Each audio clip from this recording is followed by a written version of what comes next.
तोहरे चढ़ल जवानी के अब पूरा गर्मी झाड़ दी। करेजा तोहरे चढ़ल जवानी के अब पूरा गर्मी झाड़ दी। ई जिला जौनपुर के चौहानवा है। ई जिला जौनपुर के चौहान है। पटक की चोली फाड़ दी।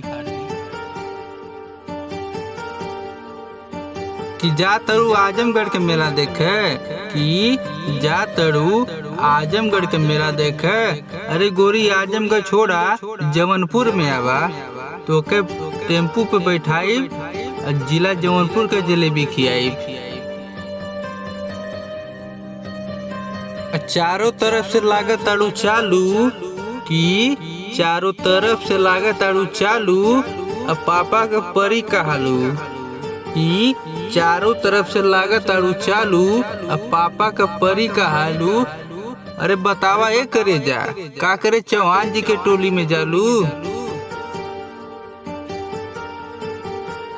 हो जइबू जिद्दी तू अपना जिद पे अड़े लगबू, कि हो जइबू जिद्दी तू अपना जिद पे अड़े लगबू। अरे करे जा, अरे ये हमार करे जा तो के केहू न बोली हो। तू जब चौहान जी के बुलेटवा पे चढ़े लगबू।